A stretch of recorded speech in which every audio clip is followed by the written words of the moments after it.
हिन वक़्तु असां मिडिल स्कूल हाजी अली मोहम्मद खोसो में मौजूदु आहियूं, जंहिंखे 2 ॾींहं अॻु जेको आहे अवामी आवाज़ मीडिया ग्रुप पारां जेको आहे रिपोर्ट कयो हो, जंहिंते डिस्ट्रिक्ट कोर्ट सेशन जज बदीन पारां सख़्ती सां जेको आहे नोटिस वरिते।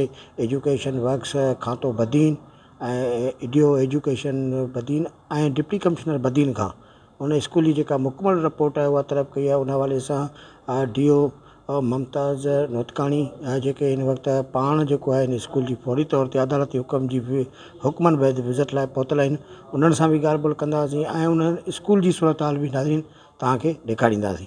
हाजी अली मोहम्मद खोसो बिल्डिंग जे बारे में हिकिड़ो एक्शन वरितो जेको अवामी आवाज़ में न्यूज़ लॻी।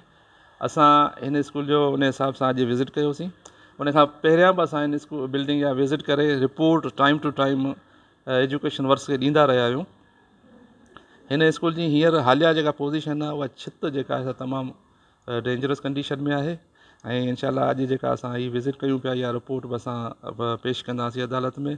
ऐं असां वरी बि जेके हिन सां रिलेटेड एजुकेशन वर्क्स वारा आहिनि या प्लानिंग एंड डेवलपमेंट वारा आहिनि उन्हनि खे लिखंदासीं त महिरबानी करे हिन बिल्डिंग खे जल्द खां जल्द छित खे ख़ुसूसन रिपेयर कयो वञे त जीअं जेके ॿार या उस्ताद हिते पढ़ाइनि था ऐं ॿार पढ़नि था उन्हनि जी ज़िंदगी खे बचाए सघे। हा सर, बिल्कुलु इहो हिननि लेटर एजुकेशन वर्क्स वारनि त कढी छॾियो, पर असां वटि हींअर ॿाहिरि या आस पास में का अहिड़ी गवर्नमेंट बिल्डिंग कोन्हे जो असां हिननि ॿारनि खे या टीचर्स खे अकोमोडेट करे सघूं। त असां कोशिशि कई आहे पंहिंजे HM खे या पंहिंजे स्टाफ जेको आहे उनखे त पंहिंजे ॿारनि खे बिल्डिंग जे उन हिसे में विहारीनि जिथे ख़तरो घटि में घटि आहे या चपड़ किरण जा चांसिस घटि आहिनि। त उस्ता HM जेको असां कोशिशि करे पियो त उन ॿारनि खे उन्हनि जॻहियुनि ते विहारे जिथे इहे चपड़ करण जा चांसिस घटि हुजनि।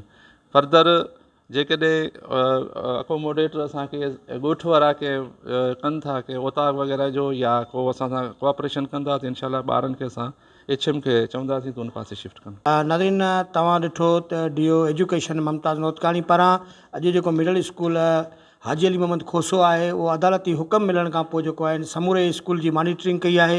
हिन स्कूल में जेके ॿार पढ़िया पिया उन्हनि खां बि हाल अहिवाल वरिता आहिनि ऐं उन्हनि ॿारनि खे न त रुॻो उन बिल्डिंग मुतलक़ ख़तरनाक ॿुधायो आहे पर किरोना जे हवाले सां बि उन्हनि ॿारनि खे जेको आहे तफ़सीली ब्रीफिंग ॾिनी आहे। तफ़सील सां ॿुधायो वियो आहे त किरोना ख़तरनाक वायरस आहे। उन लाइ जेको आहे जेके टीचर आहिनि उन्हनि खे बि जेको आहे पाबंद कयो आहे त उन ते मुकमल तौरु अमल करायो। जॾहिं त हिन बिल्डिंग जे हवाले सां चयो आहे त जॾहिं अवामी आवाज़ मीडिया ग्रुप पारां इहा रिपोर्ट ब्रेक कई वई आहे त बदीन जी अदालत तरफ़ां जेको आहे असांखे फौरी तौर ते हिकु रिपोर्ट तलब कई वई आहे जेका 27 तारीख़ जेको आहे जुमे जे ॾींहुं अदालत में पेश करणी आहे। उन हवाले सां असां अॼु विज़िट कई आहे ऐं हिन इहे बि चयो त हीउ स्कूल बिल्कुलु इंतिहाई ख़तरनाक आहे। असांजी कोशिशि हूंदी त फौरी तौर ते हिन जो कमु थिए या फौरी तौर ते अहिड़ो को मुतबादिल कढिजे त जीअं हिन महसूम ॿारनि जी हयाती बची सघे। कैमरामैन असगर खोसो सां गॾु राज़क ॾिनू खोसो, अवामी आवाज़ TV न्यूज़ बदीन। विज़िट कयो अवामी आवाज़ मीडिया ग्रुप जी वेबसाइट awamiawaz.pk।